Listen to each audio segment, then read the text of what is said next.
다윗이 부하들과 함께 사흘 만에 시글락으로 돌아왔을 때에는 아말렉 사람이 이미 남부 지역과 시글락을 습격하고 떠난 뒤였다. 그들은 시글락에 침입하여 성에 불을 지르고 여자를 비롯하여 그 성읍 안에 있는 모든 사람을 어린아이나 노인 할 것 없이 사로잡아 한 사람도 죽이지 않고 끌고 갔다. 다윗이 아히멜렉의 아들 제사장 아비아달에게 말하였다. 어서 나에게 에봇을 가져다 주시오. 아비아달이 에봇을 다윗에게 가져오니 다윗이 주님께 문의하였다. 제가 이 강도들을 추격하면 따라잡을 수 있겠습니까? 주님께서 그에게 대답하셨다.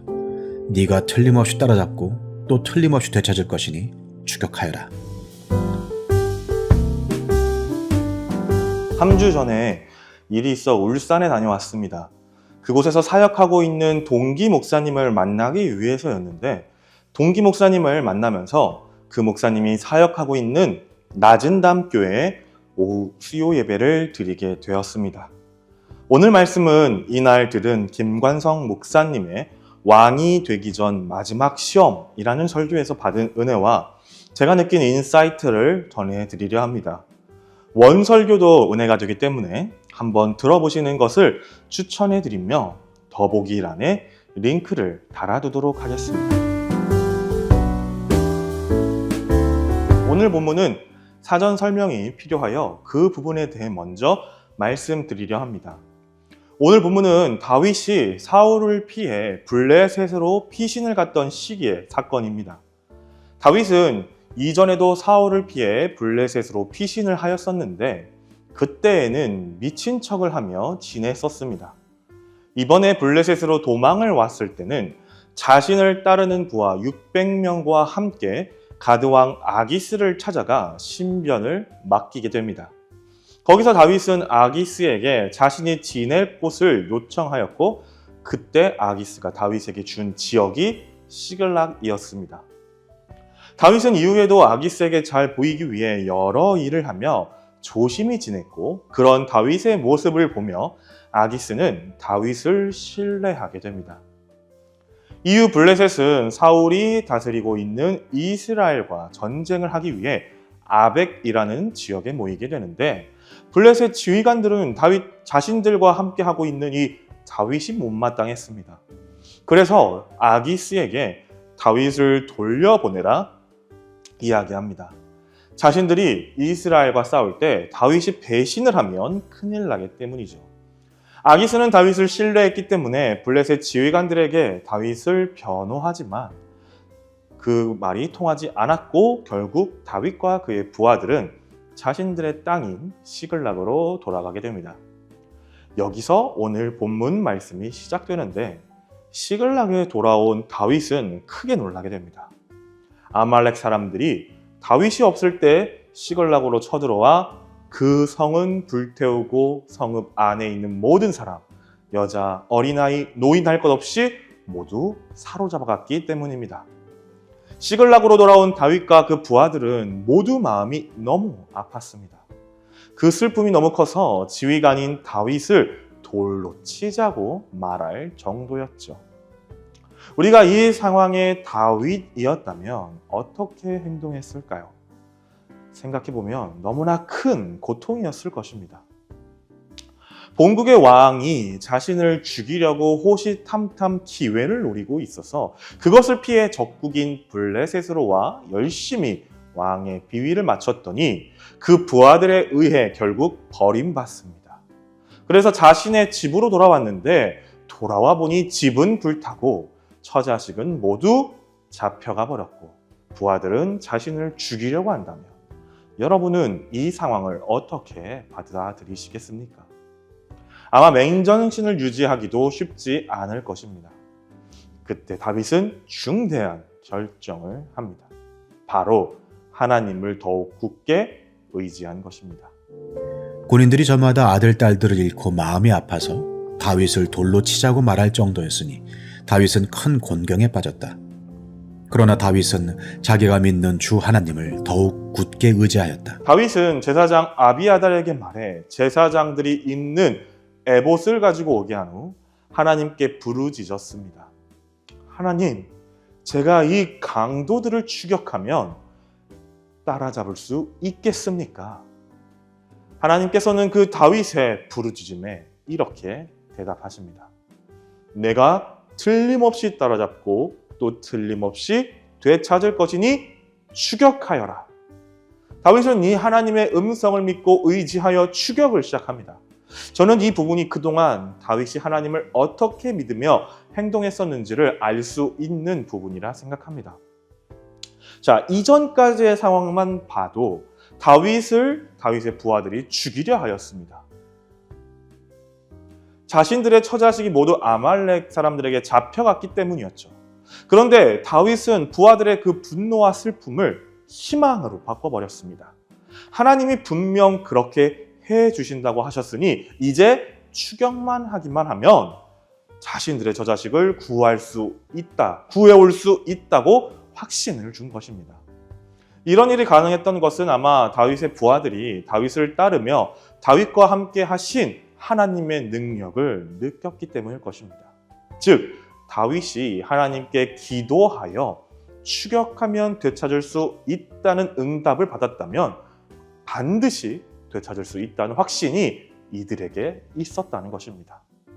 그리고 이러한 신뢰의 바탕은 다윗이 하나님을 신뢰했고 그 신뢰한 대로 행동하면 하나님께서 그것을 이루어주셨기에 가능한 일이었습니다. 우리는 하나님께서 추격하여라 라고 말씀하실 때 추격할 수 있는 그리스도인입니까? 하나님을 신뢰하며 그 일을 할 수 있는 사람인지 돌아보아야 할 것입니다. 하나님에 대한 다윗의 신뢰는 엄청났습니다. 그래서 처음 600명으로 시작된 추격에서 점점 낙오자들이 생기자 못 따라가는 사람들은 쉬게 하고 추격할 수 있는 사람들 400명만 이끌고 계속 추격을 합니다. 다윗은 인원이 줄어드는 일에 마음을 두지 않았습니다. 하나님께서 추격만 하면 그 이후를 인도해 주실 것을 믿었기 때문입니다. 중요한 것은 그들을 빨리 따라잡는 일이었죠. 그런데 11절부터 이상한 내용이 나옵니다. 다윗이 한참 추격을 하던 중 이집트 사람 한 명을 발견합니다. 그리고 다윗과 부하들은 그 이집트 사람에게 먹을 것을 주며 환대해 줍니다. 이상하지 않습니까?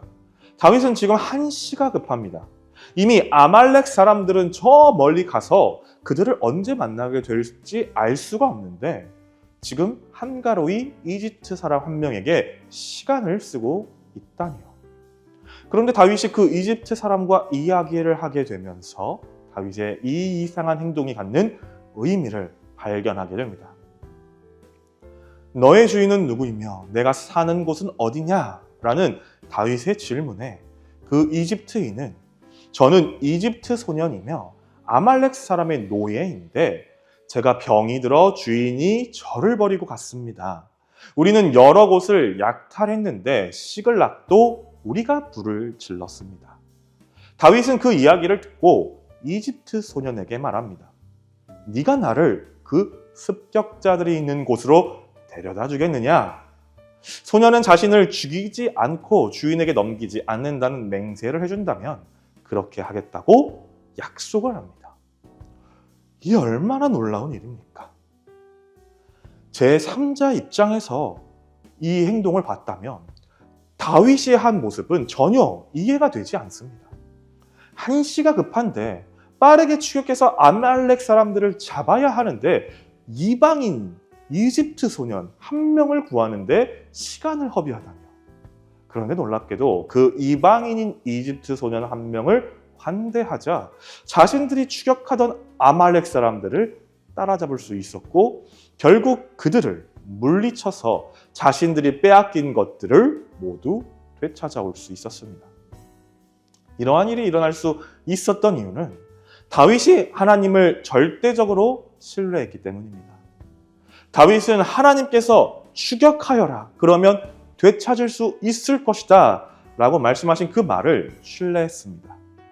이 신뢰는 다른 변수가 생긴다고 하여 변화될 수 있는 그러한 신뢰가 아니었습니다.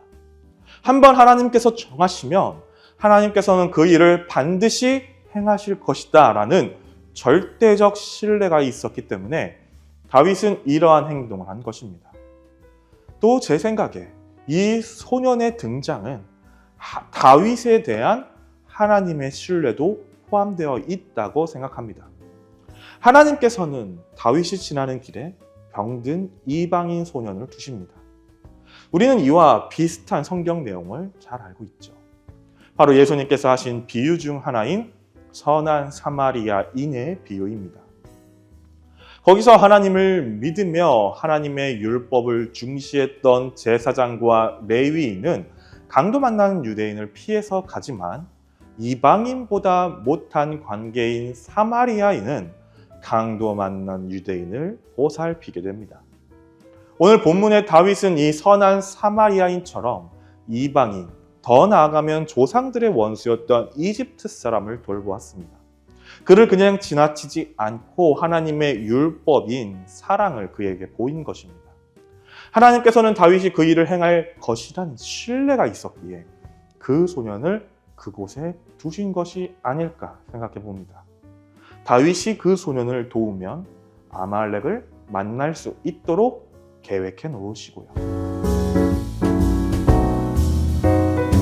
오늘 본문은 우리가 하나님을 어떻게 신뢰해야 하는지를 말씀해 줍니다. 하나님이 정말 어떤 일을 계획하고 계신다는 확신이 있다면 우리는 그 일을 행해야 합니다. 다윗에겐 그 확실한 믿음이 있었습니다. 그리고 그 믿음은 자신을 그동안 인도해 주신 하나님에 대한 확고한 신뢰에서 비롯되었습니다. 우리도 이러한 신뢰를 가지고 하나님의 일을 해야 할 것입니다. 또한 오늘 본문은 하나님께서 우리를 신뢰하는 방법에 대해서도 말씀해 주고 있습니다. 아말렉 사람들을 쫓는 다윗의 앞에 등장한 이집트 소년은 다윗에 대한 하나님의 신뢰였습니다. 우리가 무슨 일을 할 때 우리의 생각으로는 이해되지 않는 일이 생길지 모릅니다. 그런데 그 일에 하나님의 뜻이 담겨 있다는 생각이 든다면, 하나님의 사랑을 전하는 일이라는 확신이 든다면 우리는 비록 돌아가더라도 그 일을 행해야 할 것입니다. 그것이 하나님의 신뢰에 대한 보답하는 일이기 때문이고 그 결과는 하나님께서 책임져 주실 것이기 때문이죠. 오늘 다윗의 이 신뢰가 우리 동작중앙교회에 함께하길 소망합니다. 그러므로 올해 우리 교회 표어처럼 우리가 믿으면 하나님의 영광을 보는 교회가 되길 소망합니다. 기도하겠습니다. 사랑이 많으신 하나님, 우리라면 그 소년을 어떻게 대했을까에 대한 말씀을 함께 나누었습니다. 우리라면 그 이집트 소년을 그냥 지나쳤을까요? 하나님을 따른다고 말하면서 하나님이 준비해 주신 하나님의 신뢰를 내버려 두고 가진 않았을까라는 생각을 하며 오늘 말씀을 함께 나누었습니다. 우리가 하나님을 어떻게 신뢰하는지 다윗의 모습을 보며 다시 한번 재점검할 수 있게 하여 주시옵소서. 다윗의 신뢰는 흔들리지 않는 신뢰였습니다. 다윗의 신뢰는 하나님과 함께 했던 그 삶에 대한 응답이었습니다. 우리 또한 그러한 신뢰를 가지고 하나님을 대하게 하여 주시옵소서. 또한 하나님이 우리를 신뢰하셔서 다윗을 신뢰하셔서 보여주신 그 소년을 우리 또한 놓치지 않게 하여 주셔서 하나님의 신뢰에 보답하는 우리가 되게 하여 주시옵소서. 그러므로 우리 교회가 올해 표와 같이 내가 믿으면, 우리가 믿으면 하나님의 영광을 보는 그런 동작중앙교회 되게 하여 주시옵소서. 모든 말씀 예수님의 이름으로 기도드렸습니다. 아멘.